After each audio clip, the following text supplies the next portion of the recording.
these, guys like Eric Skwarczynski who are always trying to expose abuse in the church. I mean, when it comes to pedophiles in the church, I hope he exposes every one of them.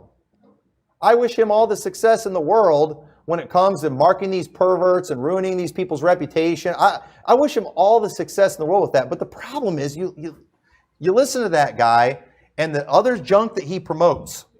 Some of the guests that he has come on there and just the trash that they teach, it's just like, then you just want to go fight him. That is Tommy McMurtry. Tommy is a pastor of Liberty Baptist Church, and he preached a sermon last Sunday, so yesterday, June 20th, and preaching about the sin of the IFB.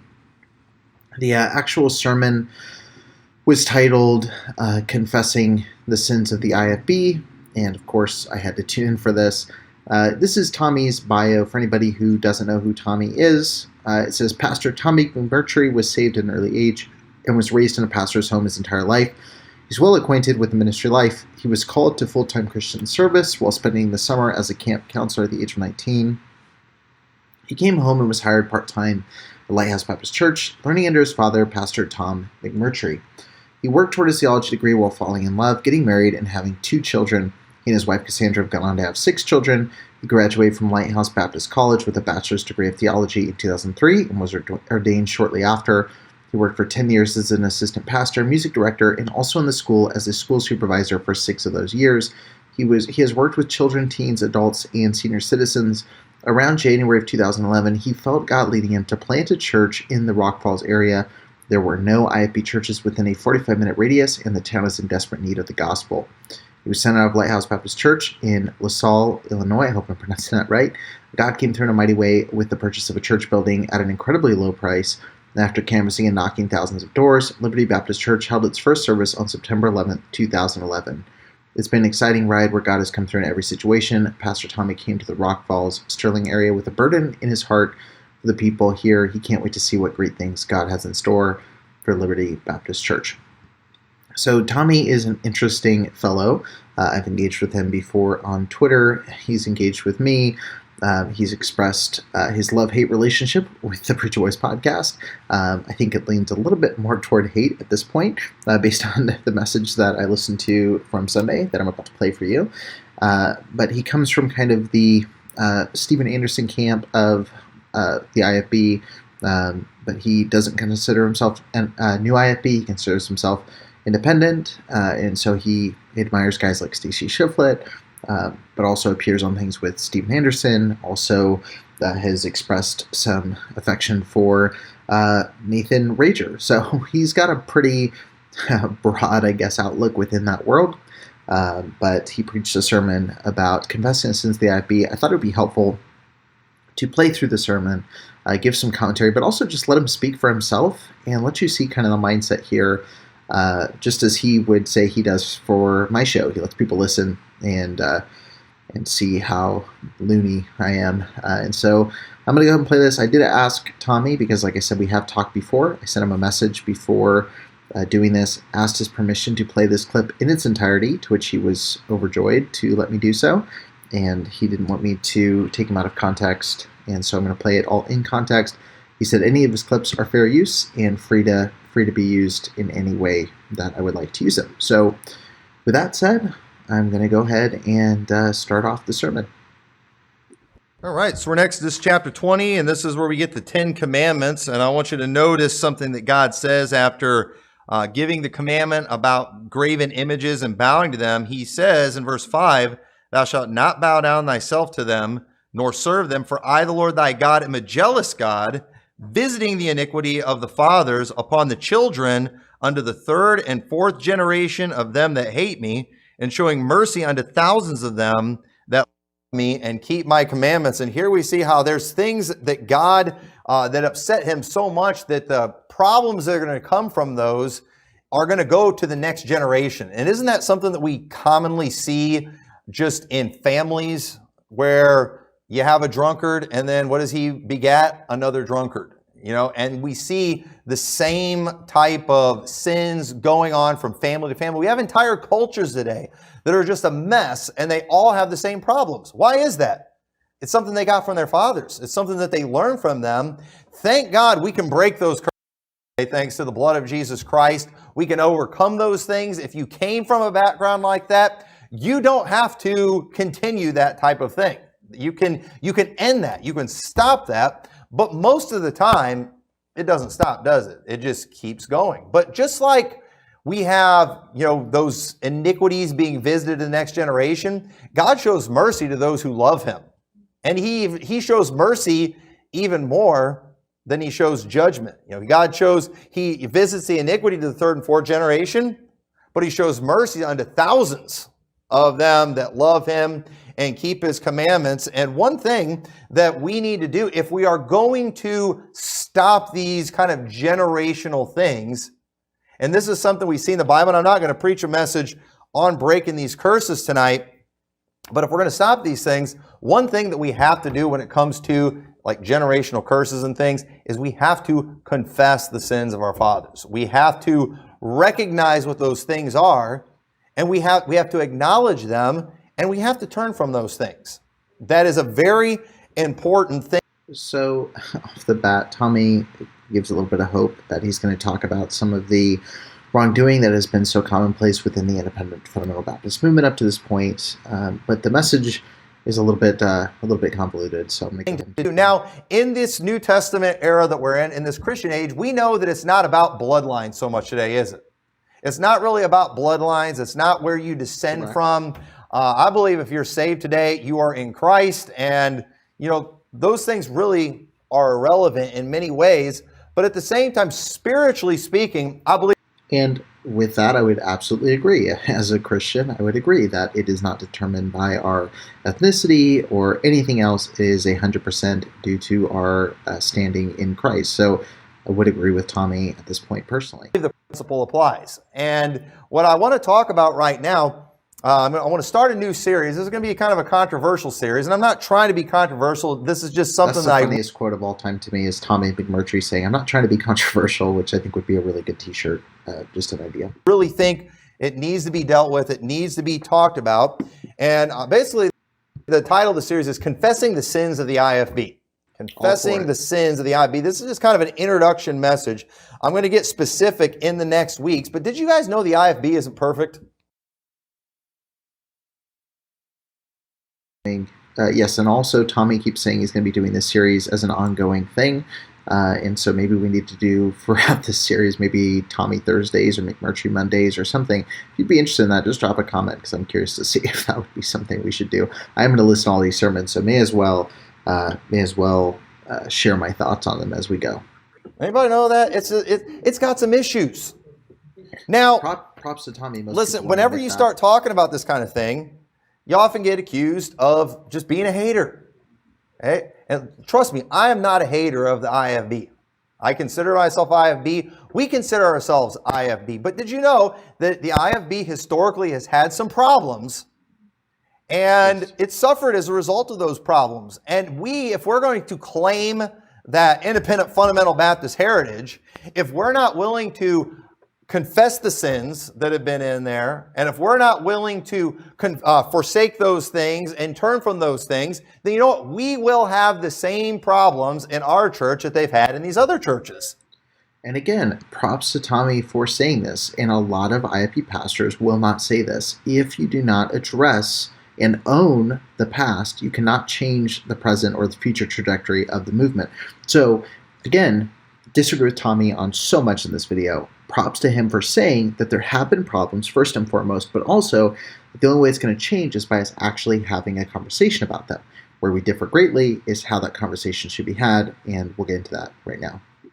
And I don't want to deal with those things. But you know what I also don't want to do? I also don't want to just throw out the IFB. I don't want to forget about it because there's too much good in the IFB. I've gotten too much benefit. I've been blessed so much because of what the IFB stands for, what they promote, what they teach. I believe there is far more good than bad, but it's not perfect.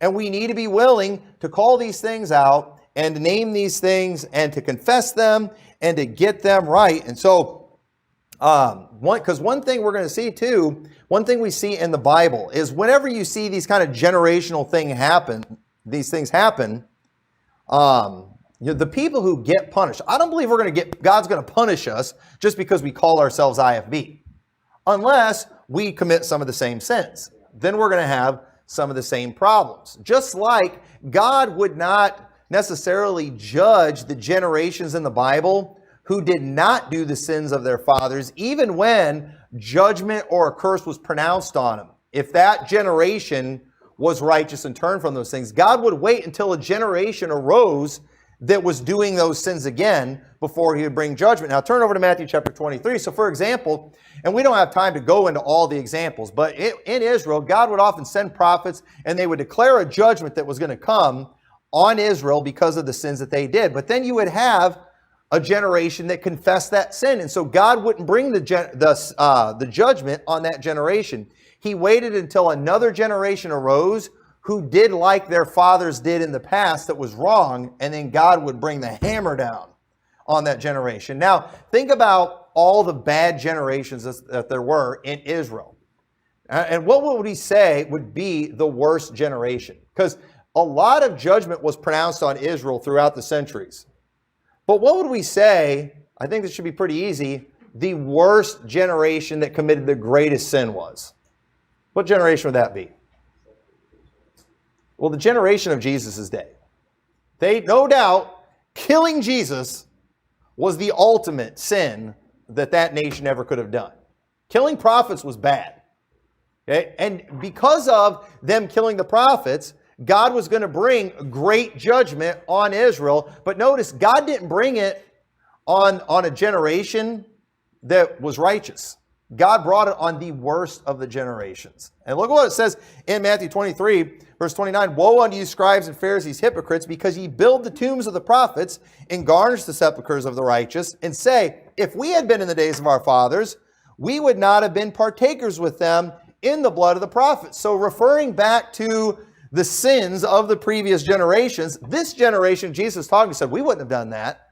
But then in verse 32, it says, fill ye then up the measure of your fathers. Ye serpents, ye generation of vipers, how can ye escape the damnation of hell?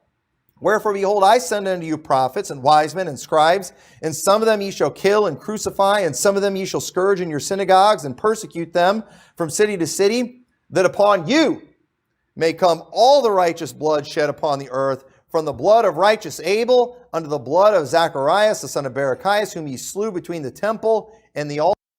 Verily I say unto you, all these things shall come upon this generation. And in 70 AD, they got nailed, didn't they? They got nailed big time. And you know what? It was for all the previous generation's sins.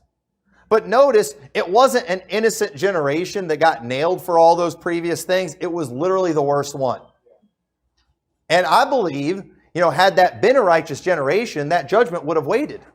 So again, if we have sin in our past, in our heritage, we'll be okay as long as we confess that sin and forsake it.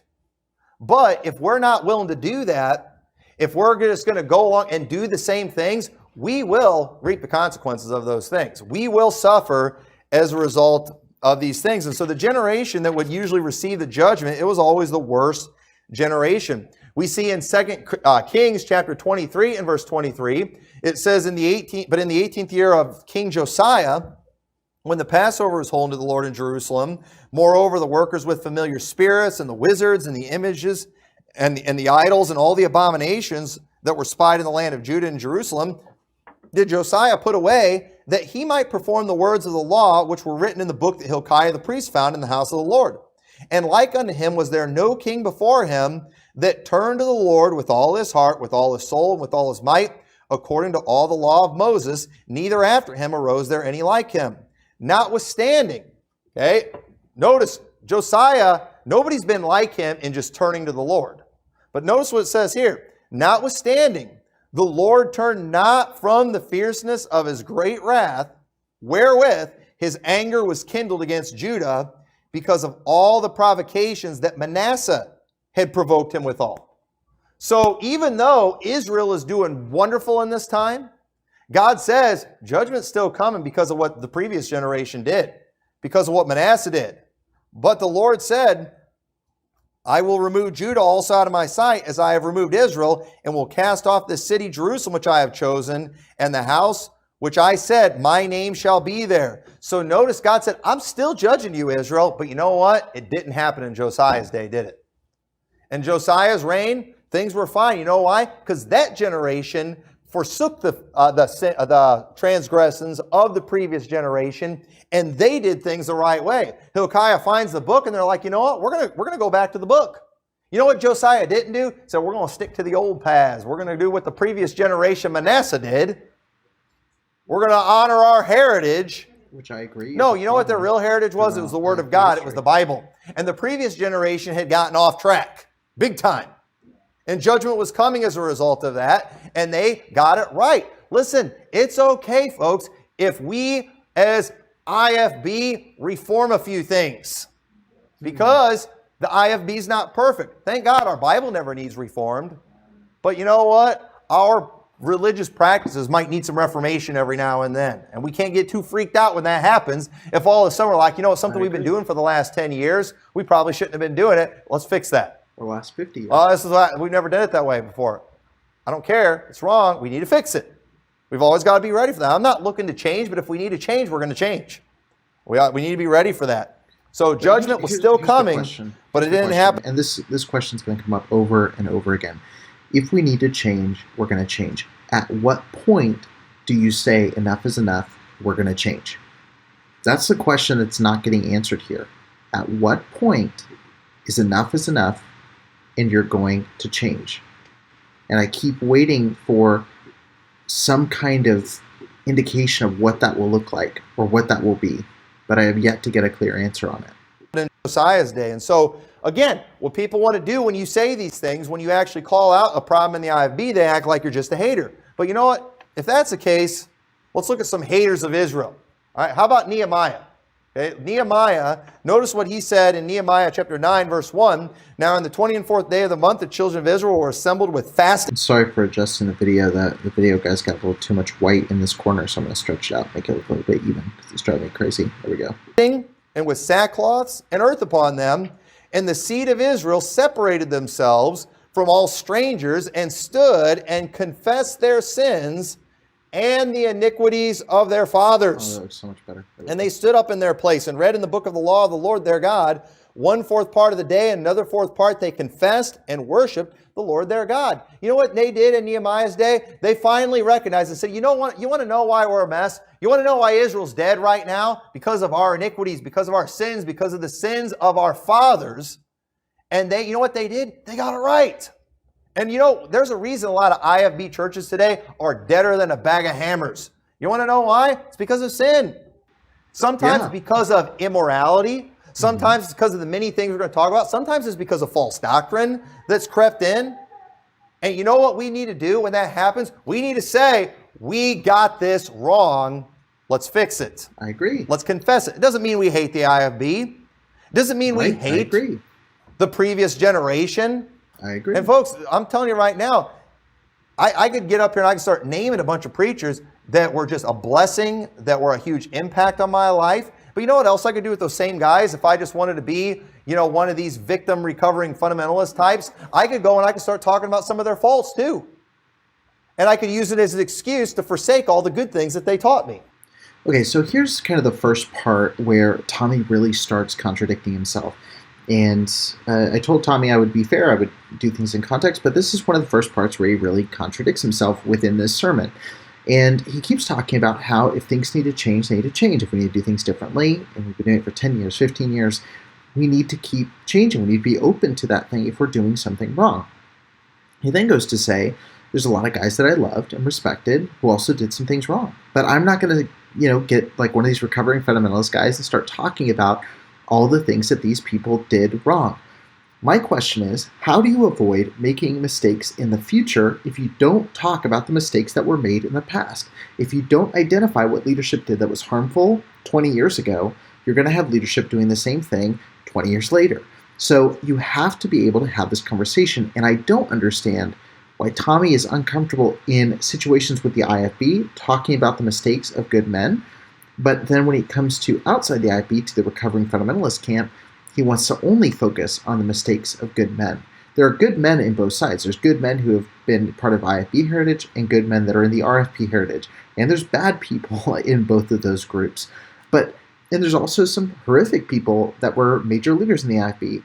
So you have to really look at this situation and go, why can we only have a conversation about the faults of one side? And this message is chock full of accusations about one specific side. And it happens to be the camp that Tommy does not find himself in. But I'm not going to do that. You know why? Because I don't need to. And I don't hate them. I'm thankful for what they taught me. But I also am going to make sure I focus on the perfect God that they pointed me to, the perfect book that they pointed me to. And you know what? Those guys never claimed to be perfect in the first place. None of them did. And to the best of my knowledge, neither is anybody within the recovering fundamentalist camp at all. And I'm not just going to go and use their faults as an excuse to throw out all the good things that they taught, because they taught a lot of good things. So Nehemiah, though, they did, during his day, they confessed the sins. And Daniel, we know Daniel loved Israel, but in Daniel chapter 9, verse 15, he says, "And now, O Lord our God, thou hast brought thy people forth out of the land of Egypt with a mighty hand, and hast gotten thee renown at this day. We have sinned. We have done wickedly.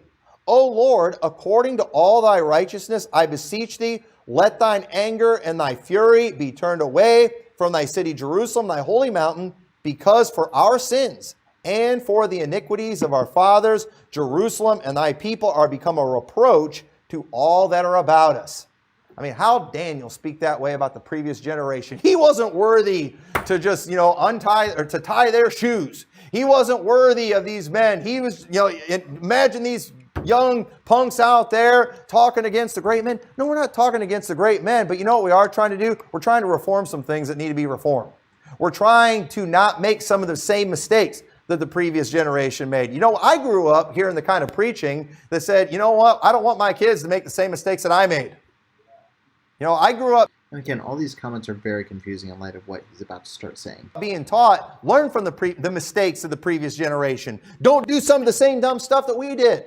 That's what I was taught growing up. But we've got a generation out there today that just want to be the new popes in the IFB and all that. And what do? They go and they just go around traveling all over the country, just lifting up the names of the great men. Selling the books of the great men, talking about the great men. I mean, they can't preach a sermon without dropping the names of all the great men. I was preaching with Dr. Hiles. I was preaching with Tom Malone. And what are they doing? They lift these guys up.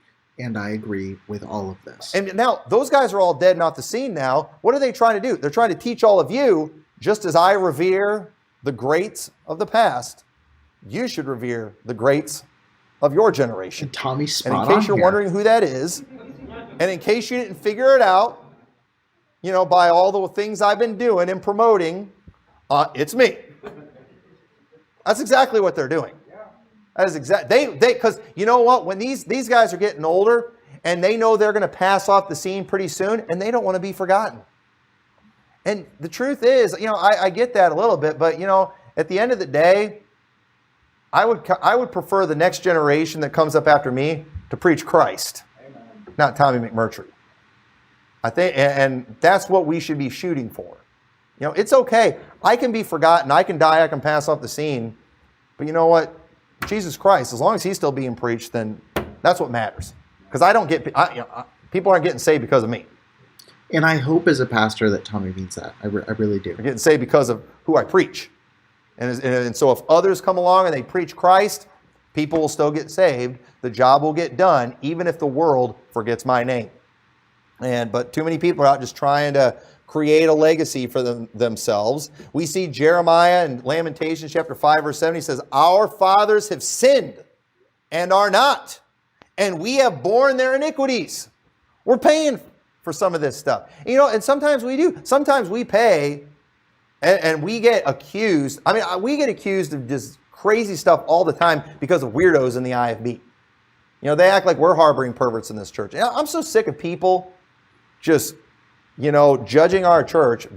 And just for the record, I've never accused Tommy of harboring pedophiles in this church. I don't know who has, but I certainly haven't. based off some other IFB church somewhere else.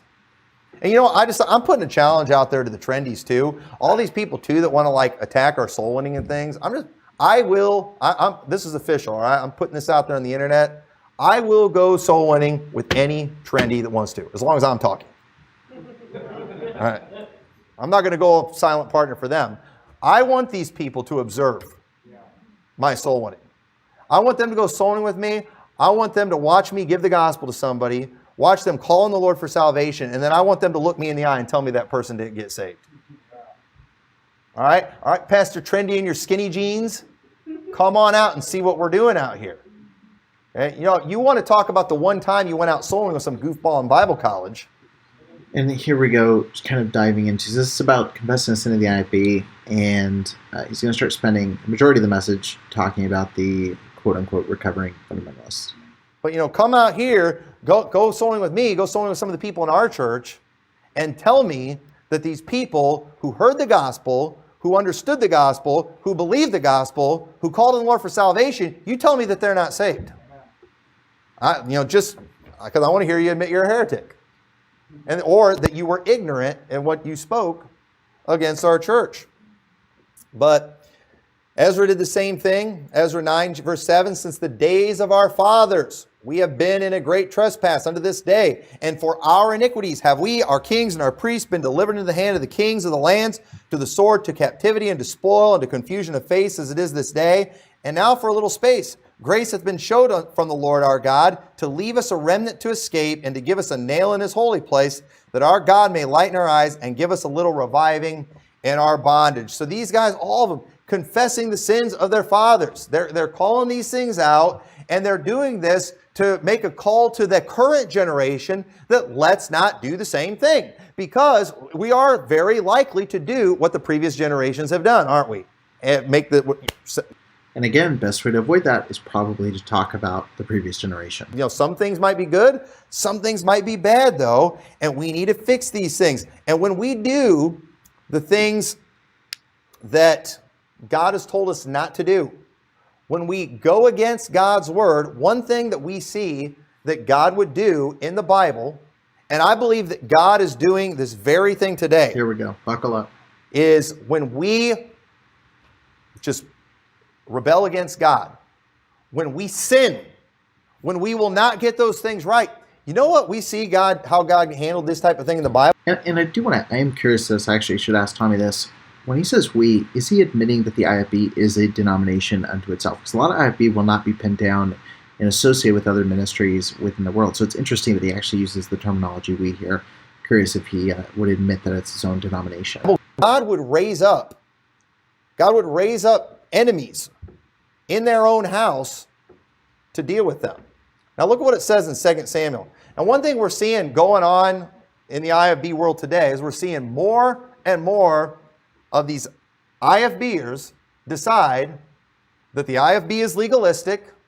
They now have read their Bibles finally. They got them an ESV instead of a KJV, and they figured out that the IFB is legalistic. It's got all these doctrinal problems, and then they go and then they become these full-blown pink shirt, skinny jean wearing, effeminate trendies. And you're going to notice this a lot. The biggest, horrible, most awful thing you can be in Tommy's eyes is to be a pink-shirted, skinny jean-wearing, effeminate person. Nothing to do with doctrine, nothing to do with theology, nothing to do with morality. It has to do with stylistic preferences. So you're going to keep hearing that happen over and over and over again. That just happen to look and act just like the world. That just completely have given themselves over to lasciviousness and just following the ways of this world, trying to fit in with this queer, messed up culture that we have today.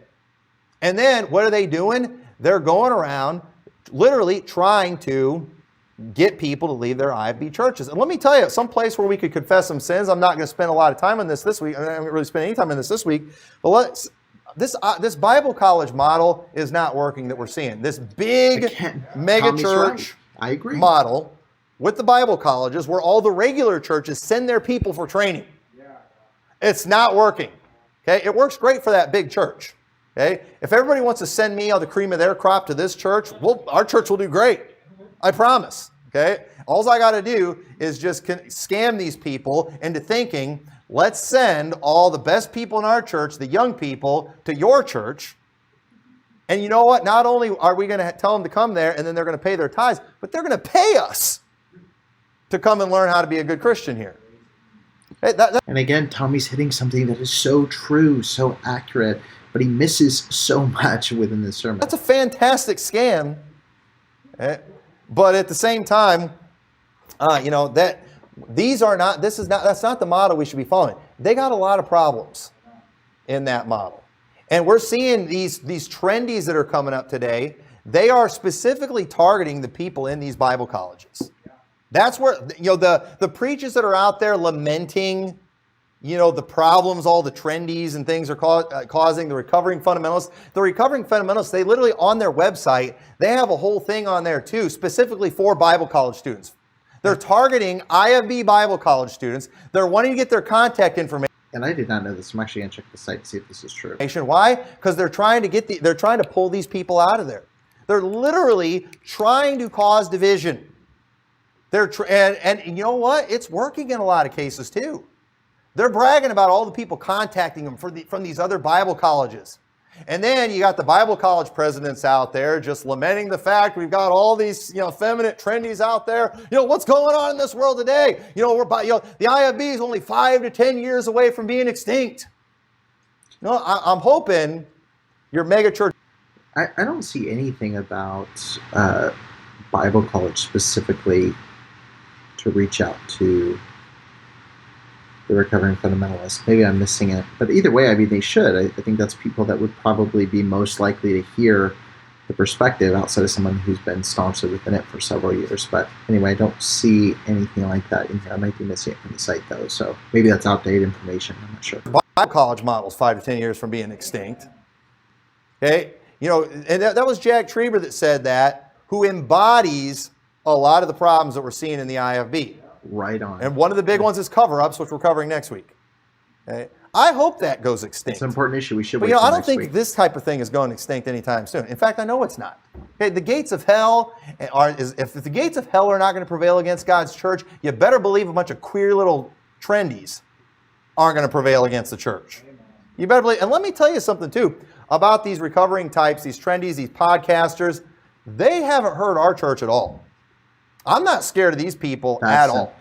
I've pointed some of these people to you. I refer to them so I can show, hey, just so you guys don't think I'm making this stuff up about these queer little trendies out there, here they are on display. Listen to what they actually say. Listen to what these people are actually teaching people. And again, I'll say this to Tommy's credit. Tommy isn't afraid to name names. Disagree strongly with why he's naming names, but at least he has the guts, unlike a Bruce Goddard or a Jack Trieber, to actually say that I'm the queer, effeminate, pink shirt wearing trendy that he's talking about. And he doesn't just give a vague allusion to something. See that I'm not lying. I'm not afraid if our people see this kind of thing. But who are these people? They are people from the IFB. Now let's see what happened with David when David committed a great sin. When David sinned with Bathsheba. This is a really interesting example, and I'll explain why. We'll talk more about the specific sin next week. When David, after he sinned with Bathsheba, ended up murdering Uriah to cover up the sin that he had committed. And look what it says in 2 Samuel 12:7. And Nathan said unto David, Thou art the man. Thus saith the Lord God of Israel, I anointed thee king over Israel, and I delivered thee out of the hand of Saul. And I gave thee thy master's house and thy master's wives into thy bosom, and gave thee the house of Israel and Judah. And if it had not been too little, I would moreover have given unto thee such and such things. Wherefore hast thou despised the commandment of the Lord to do evil in his sight? Thou hast killed Uriah the Hittite with the sword, and hast taken his wife to be thy wife, and hast slain him with the sword of the children of Ammon. I can't believe Nathan the prophet talked that way to the man of God. So in this example, is the RFP, is Preacher Boys, is it Nathan? Because later on, he draws a parallel to something a lot worse than Nathan. Nathan was sent by God to call out something wrong within David's life. So is he drawing a comparison between the RFP, Preacher Boys, fill in the blank with all these different podcasts, to Nathan? who is the righteous bearer of truth in this story. But you know what? The man of God messed up big time. The man of God needed to get called out. God's anointed needed to get called out. Why? Because this was wicked, what he did. And he called it in, and Nathan did, he called it out. But listen what he said. Now therefore, the sword shall never depart from thine house, because thou hast despised me, and hast taken the wife of Uriah the Hittite to be thy wife. Thus saith the Lord, behold, I will raise up evil against thee out of thine own house, and I will take thy wives before thine eyes, and give them unto thy neighbor. I'm going to take what was yours, and I'm going to give it to these evil people out of your own house. And then, and he shall lie with thy wives in the sight of this son, for thou didst it secretly, but I will do this thing before all Israel and before all the son. And David said unto Nathan, I have sinned against the Lord. And Nathan said unto David, the Lord also hath put away thy sin, thou shalt not die. But because by this deed thou hast given great occasion to the enemies of the Lord to blaspheme, the child also that is born unto thee shall surely die. So David, he didn't die because of this sin, and he should have died because of this sin. But God was merciful to him. God did not kill him, but punishment still came. And you know what? There's a lot of IFB churches out there. There's a lot of IFB preachers out there. They're great men. They've done great things for God. They are saved. But because of these great sins that they've done, I believe, just like God punished David, God has raised up people, evil men, out of their own churches, out of their own houses, to basically bring judgment on these churches. That's what I believe is going on today. I believe that God is using these people. I believe the IFB is full of wicked enemies that came from within the movement, and it was God that raised them up. I do believe. And again, why is so much focus on the, quote, evil men that are pointing out the wrongdoing and not on the person who's doing the wrongdoing? In this sermon about the sins of the IFB, we're spending most of our time talking about people who are calling out the sins of the IFB. That the recovering fundamentalists are doing the work of the Lord. I believe the Preacher Boys podcast guy and the church split and these trendies that I interact with sometimes, I believe that they're doing the Lord's work. But I believe they're doing the Lord's work just like the Babylonians did the Lord's work in the book of Habakkuk that we've been going through on Wednesdays. I'm not going to take the time to repeat all that. But in the book of Habakkuk, what do we got? We've got Israel that's in sin. God raises up the Babylonians to bring judgment. Now, were the Babylonians a righteous people? You better believe they weren't righteous people. In fact, Habakkuk got upset that God was using someone. This is such a crazy comparison. Comparing the RFP or to Preacher Boys to the Babylonians who enslaved the Jewish people. It's just crazy. It's just a crazy concept, especially considering myself personally, the RFP, many other people that he's naming, like the church split. I apologize for yawning. It's extremely late. The church split. We all would adhere to fairly orthodox Christianity. So to draw a comparison to a completely, in the biblical context, godless nation that was out to destroy Israel is a pretty shocking comparison. Who is less righteous than Israel to judge them. But what did God say? God raised them up to bring judgment on them, and then God was going to deal with the Babylonians. And let me tell you something. While I believe these people are doing the Lord's work, I believe it's a work of judgment. But do I believe these are righteous men? No, I do not. I've talked with these people. I've interacted with these people. I've listened enough of their stuff to say without a doubt in my mind, these are evil people. And a lot of people look at that and think, how could God use people like that? Same way he used the Babylonians. Same way God used men like Absalom, men like Shimei, men like Adonijah, people from within David's own house that God raised up, that God allowed to bring death and destruction and problems in David's house because of their sin. And that's what these guys are getting used for right now. God is allowing them to become popular. You know why? Because the IFB isn't fixing anything. The IFB has been called out by actual preachers and men of God, and they're not answering. They're not dealing with these things. They're not fixing things. They're not. And who has called them out? Again, this is another statement that's made very quickly. Who in the IFB has called this out? And Tommy would say, well, I have. Okay. Who else has called it out? Who in the movement, in the majority of the movement, has called it out? Because I grew up in the movement for 18 years, then back for another couple years. I never heard the sins of the IFB addressed within the churches I was a part of, or the churches I visited, or the pastors I spoke with. Ever. And if you're watching this, drop a comment. If you're listening on the podcast, go to the group, leave a comment. Did you ever see that? Because I definitely didn't. Stopping the cover-ups. There's not stopping up a lot of the bad teaching and the bad practices and things that we'll talk about in previous. They're not stopping any of that stuff. And because of that, God is raising up these people in their own house that are wreaking havoc in these churches, that are causing all kinds of problems, that are getting their people to leave. And here's the thing that's pathetic too, and it's frustrating to just listen to some guy who's effeminate, some guy who's doesn't have the right gospel, who teaches a hardcore lordship salvation. And I believe he's talking about Will Hess on the church split right here. Who dresses like a queer. It's frustrating to listen to somebody like that act like he's more righteous than the IFB. You know, because when I hear these guys criticizing these people in the IFB, even when the guys in the IFB are wrong, it's my instinct to side with the guy in the IFB. And that's crazy. Again, you hear what he's saying. He's like, if somebody in my tribe says something completely wrong, and then somebody who's in a different tribe calls out that thing that is objectively wrong, I'm more likely to side with the guy who's wrong in my camp than the guy who's right outside of my camp. Because who are you to say anything against these guys? And the truth is, they are nothing, but yet God often uses evil people. And again, they are nothing. What does that mean? They are nothing. This is the same thing that Bruce Goddard said in his Morning Moments video, where he said the people that do this stuff have nothing going for them. They have no personality, no life, and the only way that they can find any kind of meaning is by doing, like, based on what? I don't know how many people go to Tommy's church, but nothing based on what? How many people listen? Based on what kind of clothes we wear? Based on the fact that we wear shirts that are pastel colored? Like, what is the reason for you to determine that we're nothing? Like that. Because they're not fixing these things themselves.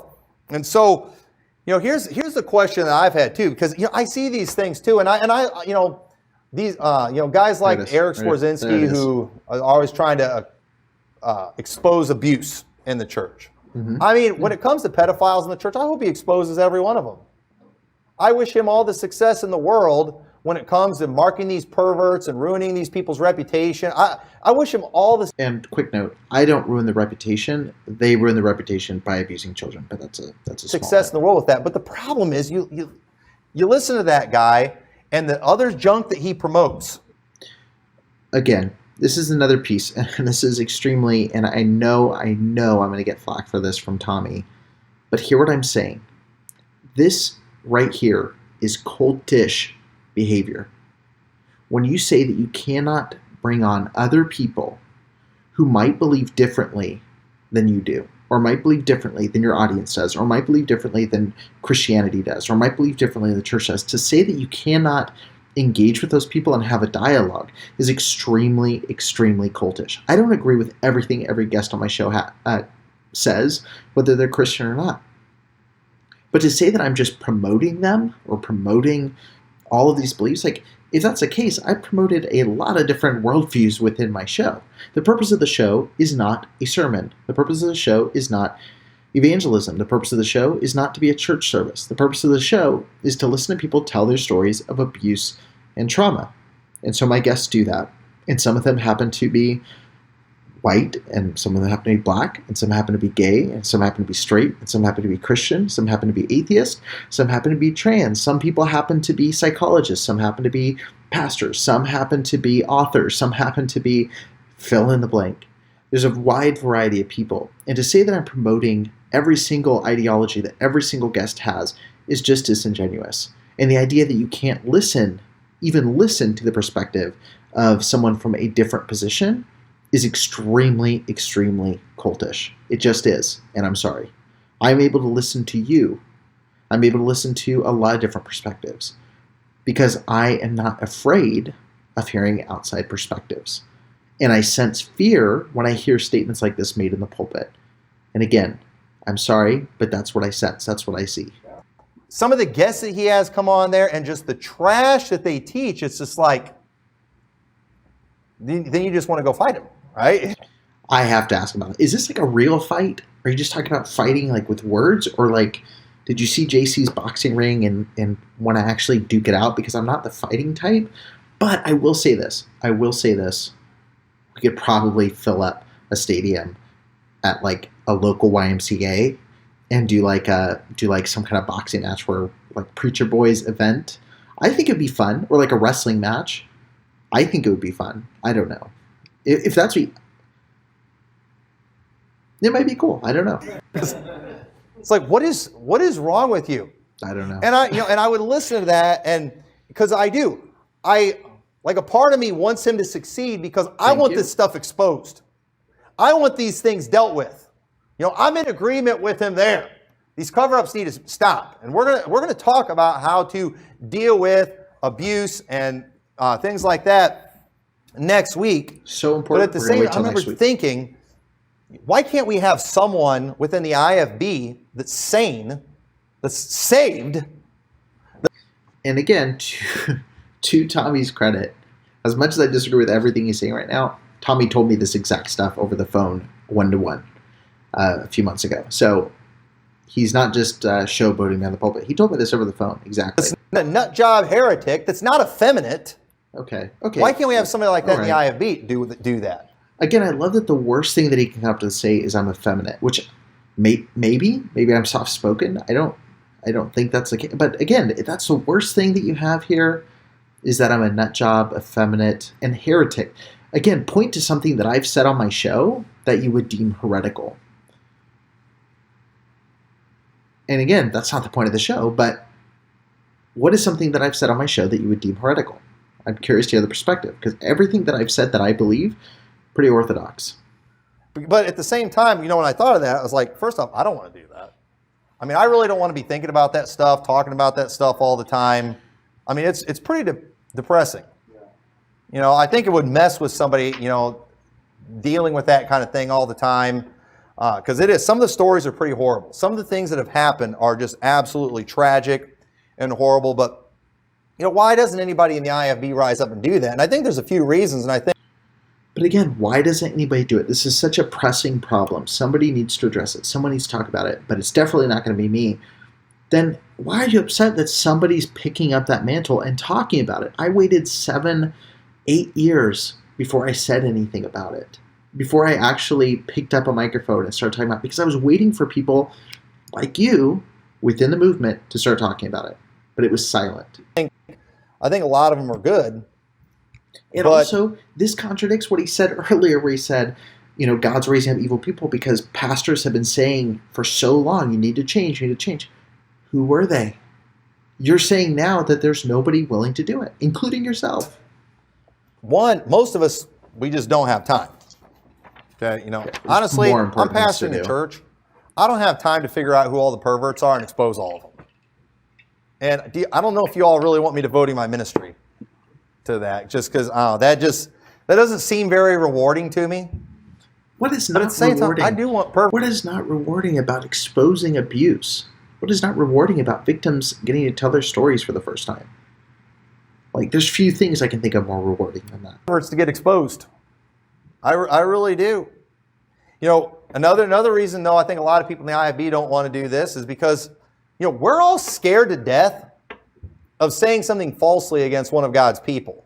So am I. I am terrified of saying something falsely against somebody, which is why I go through a very, very difficult vetting process with every story that I hear. And I go through a lot of thought and a lot of thinking before I agree to have someone on my show. And I look at all the information I have provided to me. And I look to see if there's extra people involved in the situation that can shed light on it. I, too, am very, very careful about this. It can be done. I don't know about you, that the thought of that scares me. Because it is a false accusation is a very serious thing. 100%. We do not want to be calling somebody a pervert when they are not a pervert. We 100%. Do not want to accuse somebody of being a rapist or whatever when they're not. 100%. That is a very dangerous thing. We don't want to be spreading gossip. 100%. We do not want to do that. And I agree. so it's a very dangerous thing. Who does? When you got somebody who's a Baptist preacher who's saved, and then you bring an accusation against them. And again, what difference does it make if they claim to be saved? That shouldn't play any role in whether or not we determine if an accusation is true. That's serious stuff right there. And it's something that needs to be handled with great care. A lot of due diligence needs to go into that to make sure it's legit before it gets handled. But here's one of the main reasons I don't think we'll ever see anybody from within the IFB rise up doing something like this, is because in reality... Again, Tommy said that they've been doing this for years and people have not listened. So which one is it? It's not the place of any one figure within the IFB to do something like this. Because we do believe in local churches, don't we? Okay, we don't believe in the universal church. And it is and here's what you all need to get too. And let me just say this as the pastor. And we put it out there and you all mark this and save this in case I ever conveniently need to change my position on this thing. But it's the job of the individual church to deal with and expose the wicked that takes place in their church. There's no God-ordained position out there. There's no person that we can just put over this in the IFB to do this. When a church perverts the ways of God, then God will allow the perverts on the outside to come in and to destroy it. And we got to be a chapter and verse on that one. Careful how we handle these things, because God doesn't need me as the pastor of this church to deal with all the other IFB churches, as much as I'd like to sometimes. Sometimes I think they need a pope, and I volunteer. No, I'm not going to do that. I'm not going to do that. See, and so if something ever happens here, because here's the position that I found myself in before.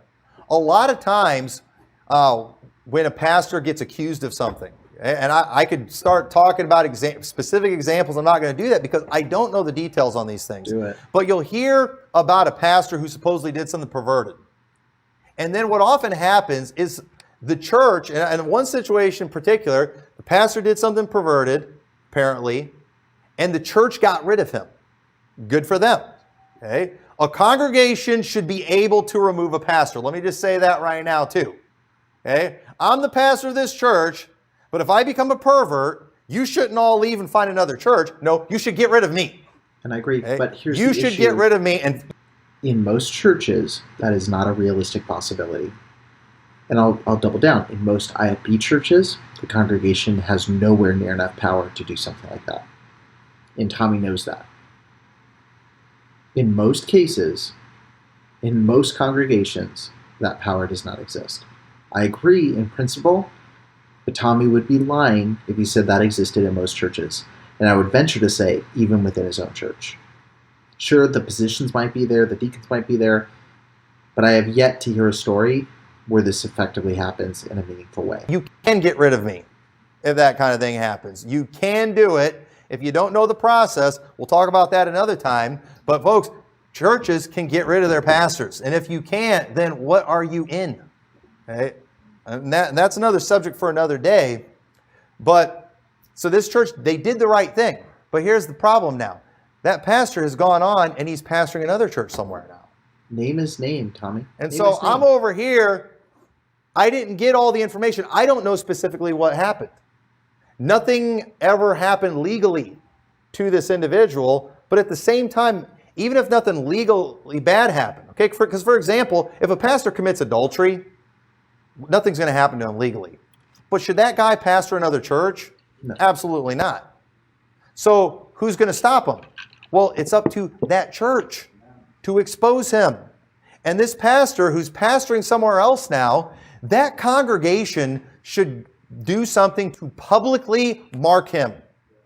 That's what needs to happen. And if I ever get busted for doing something perverted, here's where you're going to be tempted. Oh, well, we don't want to ruin Liberty Baptist Church's reputation. And folks, let me tell you, that is a lie of the devil right now, right there. And again, Listen, Tommy you know what will being ruin Liberty so Baptist right Church's again. reputation? Is if I do something perverted and you cover it up. He's right. Because did you know our world understands that even preachers aren't perfect? That even preachers fall? And they will forgive a church that's got a pervert for a pastor if that church deals with it. And I think one of the greatest proofs of that is Pastor Shiflett's church. When it turned out that the former pastor was a pervert, that church exposed it. Now, most churches today, they want to cover that kind of thing up because they don't want to hurt the church's reputation.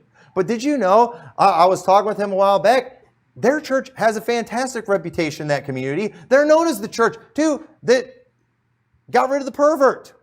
And that church, it's not looked at as that's the church that had a pedophile in it. No, that's the church that exposed the pedophile that was there. You know what he did when he did the right thing? He salvaged that church's reputation. And that church, most churches, when that kind of thing happens, they end up having a split, they lose a bunch of people, they die, and they never recover. That church is doing better than it's ever done before. You know why? Because they trusted God and they did the right thing. How can Tommy go on such streaks where he's so right, all sandwiched within statements that are so right? And they exposed it. And folks, that is what you have to do. If that ever happens here, and if it happens to any of you, if we ever find out we have some child molester or something in here, we will expose you.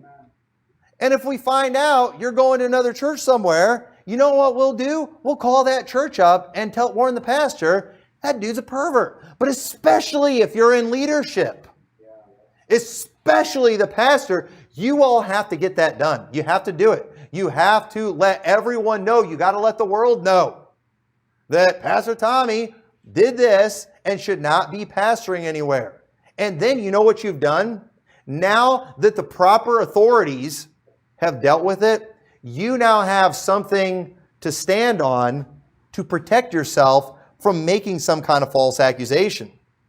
Because, and that's the thing too, there's a lot of the, because the recovering or the Eric Skwarczynskis, they're not as careful as they should be in who they name and who they expose. Sometimes they get after people who don't have it coming. And give an example. Sometimes they do. Sometimes they cross lines. Ooh. And folks, that's dangerous. And these guys already got judgment coming. What are you going to do? Add another hour or year to their sentence in hell? I mean, this part made my jaw drop when I first watched it. There's not a lot that Tommy says anymore that shocks me. But to make the claim, because I understood from the last time we had a phone call, my understanding was that he at least accepted the validity of my salvation. It sounds like he thinks because we're speaking against the IFB that it's a sign that we're damned for hell. And that surprised me. It surprised me that he'd go to that level and make that statement. And again, I'd ask him to point to why he believes that. and what are you going to do? But maybe get him there a little bit sooner. But listen, And what does that mean? Get him to hell a little bit sooner. I hope he's not talking about a threat there. That sounds like a threat to me. Unless he's talking about God's judgment coming sooner. Which again, is shocking that God would judge somebody for exposing abuse against his children. they're not always careful with that, and that's why we got to be careful too, Careful because with when that. we're just hearing things that are hearsay and there's nothing official. For example, except a lot of stuff, the police can't do anything about it, because of statute of limitations. But folks, the church doesn't have statute of limitations.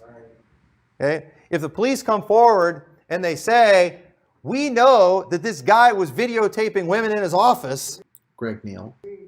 we know he was doing it, but we got a statute of limitations, so we can't do anything, then you know what that church should do? That church should get up and say, we don't have a statute of limitations. You're busted, Pastor. You're out of here. And again, Tommy's back to being right. And then you know what they do? They expose him. They tell everyone, and then people like us can stand there on the outside and stand with them and condemn that. But when all we have is hearsay, when we have no people that are in authority anywhere dealing with this kind of thing, it puts us in a tough spot. And as much as I hate perverts, as much as I hate pervert pastors, I'm terrified of holding somebody accountable for something that they didn't do. and especially for spreading a lie. I'm terrified of doing that. I'm sorry. I fear God. These people don't, but I do fear God, and so we got to be careful about that. But you know what? I'll gladly stand with somebody like Pastor Shiflett against guys like Cameron Giovanelli. You know why? Because the proper... And I have yet, so again, I have yet to understand what I have done. I forget the recovering fundamentals. Don't forget them. You know what I mean? Forget the recovering fundamentals guys, church split guys. I'm just going to respond for myself. What have I done individually to make you think that I, as a professed believer, am a damned heretical, effeminate, unworthy, horrible person who does not deserve support? I understand if there's different, we have doctrinal differences, we have different, like the language that you use toward entire groups of people is extremely offensive to me. The way that you speak to people, the tone you use, the types of names you're about to start devolving into calling people bother me immensely. But if there's any issue in which I can be bipartisan with just about anybody, it's that I don't like abuse in church. And I told Tommy this over the phone. I would tell him this now. I would tell him this if he was sitting across from me in a restaurant. I told him over the phone. I would tell him, I would say this in a live stream. You can watch this and hear me say it. I'm willing to say that in this area, I agree with Tommy that, abuse does not need to happen in churches. We need to expose it. We need to end it. And I say that in spite of all the horrific things that Tommy has said from his pulpit. So why can't Tommy, in spite of his dislike of the tightness of my pants, say he stands with me in this area of abuse? And time after time after time, I sit down across from IFB pastors, or I sit on the phone with IFB pastors, or I get comments from IFB pastors who say, we support any abuse, we just don't support you talking about abuse, because you're an outsider. It doesn't make any sense to me whatsoever. Because Stacy Shiflett, I disagree with almost everything that he does practically. I disagree with many of his positions. But I stand alongside Shiflett. And as far as I'm aware, he stands alongside me. He's been on this show when it comes to abuse. We can disagree how to handle it. We can disagree about music. We can disagree about wearing ties to church. We can disagree about the King James only stuff. We can disagree about all kinds of doctrinal things. Heck, I could disagree with anybody about that stuff. But we can be bipartisan about abuse, can't we? Because it seems like we can't. Authorities, the church, they dealt with it. I don't care that he got found guilty in court too. I mean, that's great. We can go off of that. We can go off what the police and the investigators and things like that say, police reports. If you want to use that, that's fine. But you know what? Better yet, when a church... This is a really interesting one to me, and I want to put a Bible verse here. I'm going to add it in, so please bear with me. I'm going to include this quick screenshot because this is really interesting to me that he said this, and I do partly agree, but I also partly disagree. So as you can see up here, I've got Romans 13. Forgive me, this is the ESV. It's what I had handy, so I screenshotted it and pulled it up. It says, let every person be subject to the governing authorities, for there is no authority except from God, and those that exist have been instituted by God. This is referring to the governing authorities. This is the magistrates, the police of the time, the government. Whoever resists the authorities resists what God has appointed, and those who resist will incur judgment. Rulers are not a terror to good conduct, but to bad. Would you have no fear of the one who is in authority? Then do what is good, and you will receive his approval. For he is God's servant for your good. But if you do wrong, be afraid, for he does not bear the sword in vain. He is a servant of God, an avenger who carries out God's wrath on the wrongdoer. Therefore, one must be in subjection not only to avoid God's wrath, but also for the sake of conscience. For because of this, you also pay taxes, for the authorities or ministers of God attend to this very thing. Pay to all what is owed to them, taxes to whom taxes are owed, revenue to whom revenue is owed, respect to whom respect is owed, honor to whom honor is owed. And so it really shocked me when he said, even better, a church, because the church biblically is not the authority that is to deal with this thing. There is part of that. There is part of that element here, but judgment is to be carried out by the government. So to say even better, the church kind of threw me through a little bit of a loop, but I do partly agree with what Tommy is about to say here. Says something about it. Because, I don't always trust the legal system out there. I trust churches. Yeah, and it is broken. More than 100%. I do that. I trust churches more than I do the unrighteous judges that are out there too, that sentenced Cameron Giovanelli for like a month or whatever it was he got. He barely got anything. Yeah, and that was horrific. But also there is a legal process. So this can't be happening within the confines of just the church. I mean, like I'm going to go off what they say more than what the church says. I'm going off what the church says. And we need to understand proper authorities need to deal with it. And what needs to happen, more and more churches need to get this kind of thing right. This is something that the IFB needs to figure out, that it is their individual church's responsibility to call out these things, to deal with these things, and to expose these perverts when they get busted. And you know what? If we don't do it, here's what's going to happen if we don't do it. We're going to keep having the Eric Skwarczynskis pop up. We're going to keep having the recovering fundamentalists pop up. That not only are they going to not get all their facts right, but they're also going to bring in their trash doctrine. Cite something. And that's the thing. These guys, it's never just about exposing perverts. They're always bringing their bad doctrine in too. And, and that's bad. But you know what? That's what we get when we don't deal with this stuff. Fair enough. Okay? When you don't deal with things properly, when you don't deal with things quickly, then it's the solution later is going to be much worse. Have you ever seen these things too? These like nasty infections people get? This comparison's shocking. Where they like treat it with maggots. I can't imagine having a wound so bad I let them put maggots on me to deal with the infection. But you know what? I would rather deal with it early and just take an antibiotic or something and be done with it instead of let maggots deal with it.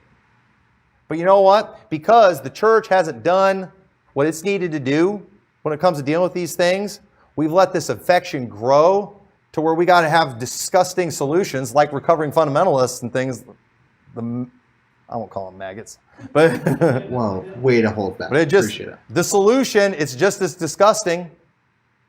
And and again, how is the solution just as disgusting?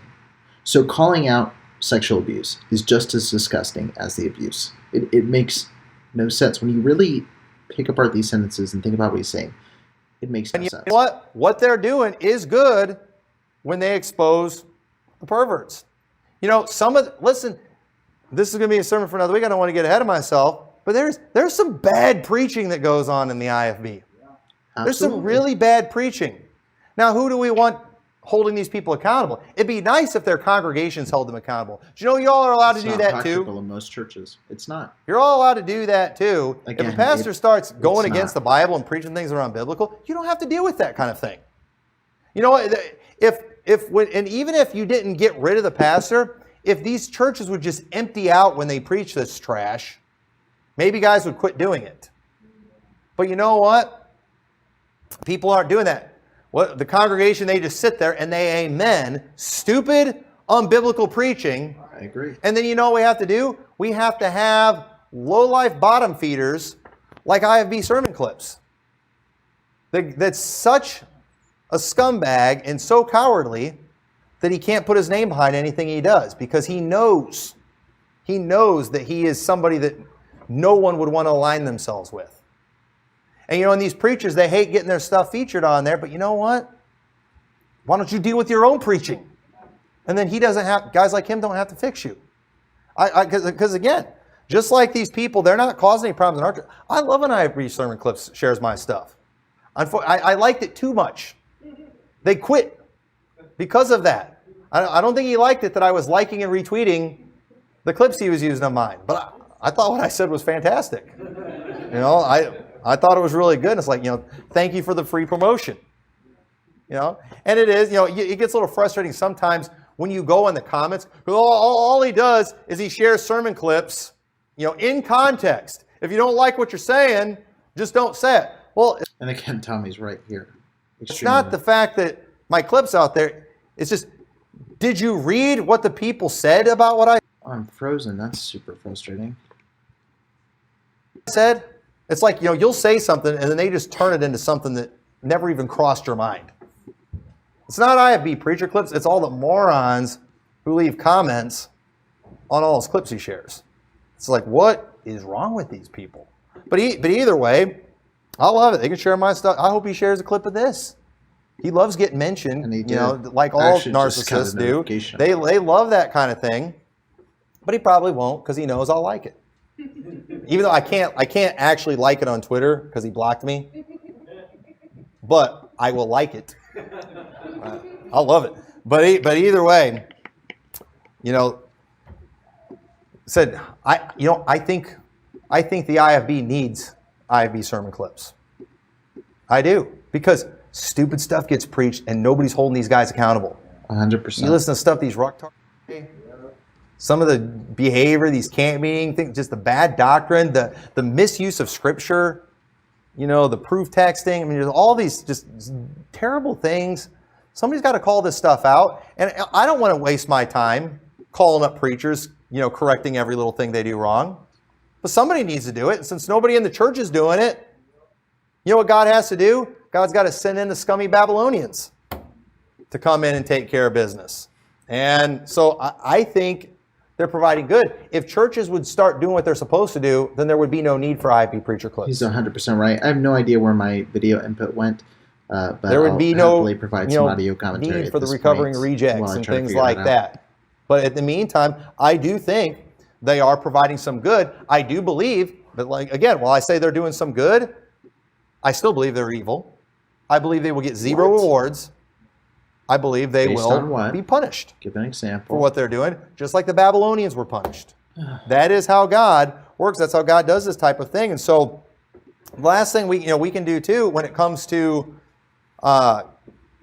problems in the IFB, people who participate in cover-ups and things, is we can have nothing to do with those involved in sin and cover-ups. We can stand strongly against them, and we can stand strongly with those who judge righteously when sin takes place. But you know what we're not going to do? These guys that are involved in this stuff, that are participating in cover-ups and things, we're not going to invite them to come here and preach. We're not going to go to their meetings and their conferences, no matter how big that conference is. We're not going to go to that. We're not going to support that. Because these people need to be forgotten. They need to be removed. They need to be gone. And so understand, confessing the sins of the faults of the IFB, this is not an attack on the IFB. Okay? If I name a sin of an IFB forefather, that's not me saying that they weren't great men and never did anything for God. But again, why can't that same courtesy be extended to people who are outside the IFB, who may have some flaws, which you seem to be bothered by, but are also doing so much good in pointing out sin in the IFB? That's not it. I am thankful for what some of these did, and just some of the these trailblazers of the past, things that come. I thank God for these people. And sometimes it wasn't even a matter of them being good or bad. Sometimes it was just a matter of them making a mistake or being in error. Because again, something that they taught us that we often forget is that they weren't perfect. And sometimes they did. Sometimes they messed up and they made a mistake. Doesn't mean we throw everything of theirs out. Doesn't mean they never did anything for God. And if we really want to honor the men of the past, how about we honor the Jesus that they preached? Why don't we do that? Why don't we learn from their mistakes? That's that. And again, we have to differentiate mistakes and abuse and covering up abuse. We're making these statements, these are good men, and then we're talking about abuse, and we're talking about all these are like, at a certain point, when do they stop being good men? At what point do we say this isn't good people? That's the thing that we need to do. And unfortunately, we're forgetting about that today. We're leaving that kind of thing out. And if we don't deal with this type of thing, you know what? One of these days, we're going to be the ones, we're going to have people within this church who can realize if we have sin in this church, if we cover up sexual abuse, you know what's going to happen? We're going to have somebody in this church, God's going to send somebody through this church who isn't even saved, somebody who's not really one of us, but they're going to learn about us, that we're going to think we're one of them, we're going to love these people, and then they're going to rise up, they're going to show their true colors, and you know what they're going to do? They're going to make it their mission to destroy us. And it'll look good, to the enemies out there, oh man, this guy went to their church. And they're going to be saying all these things about all these people, and that kind of thing hurts. Okay? Just think about that right now, okay? I'm not saying Brother Austin's bad or I think he's right, but imagine somebody like Austin that we know, that we love, that we care about, if it turned out that he was, in fact, an infiltrator, and somebody that we liked, that you had over to your house and all this type of things, if someday we see him out there making videos against our church, just saying, revealing everybody's secrets, saying all these bad things, that kind of thing hurts, doesn't it? But you know what? If we don't deal with our problems like we're supposed to, something like that is probably what will happen. But the truth is, while there will always be recovering fundamentalists and IFB preacher clips and reason files and all these people, those people will always be around. But if we are innocent, they can't hurt us. You think about He's right here. The people that have come after our church. You think about the reason files. How much damage have they done to our church? And with all the videos they put out about us? 0. Jeff Dollar. Look how many videos that guy's made about me. Brian Denlinger, the Watchdog. Listen, the only reason I exposed the Watchdog was because I was just disgusted at him as a human being, and I just felt like he needed to go down. But I'm not going to lie. I miss the Watchdog, and I miss his videos. Our family enjoyed those. You know why? Because when he's out there accusing me of things, it didn't have any bite because there was no truth to it. When these people hurt is when there's truth. Reason files, they can't hurt us because they can only lie about us. But it's when they start laying out truth, that's when it hurts. IFB preacher clips, they can't hurt us. You know why? Because the lies aren't going to have any impact. They have no bite. Anybody who's here and a part of this church are going to see through the junk that people like them do. You all see through it, whoever it is. Okay? Even if it's people within our own camp that say negative things against us. You all are here. You all see right through that. And you know what never happens? It never hurts us. Think of it. Even people within our own camp that have attacked us in the last year, did you know that it's literally only cost us one person? And we were all like, thank God. We're all thrilled. Now that one person, I just noticed they're out commenting on all the haters' channels now. I'm talking like the unsaved haters. The haters they're like on all their channels now. Thank you. That'll be in place of me. Because we were pretty sure they were bad, but we didn't have the goods. We didn't have the goods on them. See, so what did they do? They took out the trash for us. And that's why, no matter how many of these punks and things do this, it's not going to hurt. And the reason so many of these churches are being hurt by the recovering guys and all that is because they do have sin. And God is using people like them to deal with it. And I don't know about you, I hope God never... So again, it's amazing that he chooses to use Babylon as opposed to a Nathan. But needs to use scum like that to fix our church. I hope we can always take care of our own problems, that we will deal with things the way God intended. And I believe if we will do that, then God will bless us and we can continue the good legacy, the good parts of the IFB. We can continue that kind of thing. We can keep it going, and we won't have to deal with a lot of the problems that many within the IFB are dealing with. We can be an exception to that thing, because I'm telling you, there's way too much good to just go throwing it out. We're not dropping the name Baptist. We're not going to do that. We're still going to call ourselves Independent Fundamental Baptists. There's too much good associated with it to throw it all away, but we're not just going to be like some loyalist groupie and act like a Republican who can never call out anything that a Republican does. It's like their job is to only call out the Democrats. No, why don't you deal with things within your own party? Why don't we deal with things within our own camp and within our own church? That is what God intended, and if we will do that, I believe God will bless us. And so with that, let's pray. Dear Lord, thank you.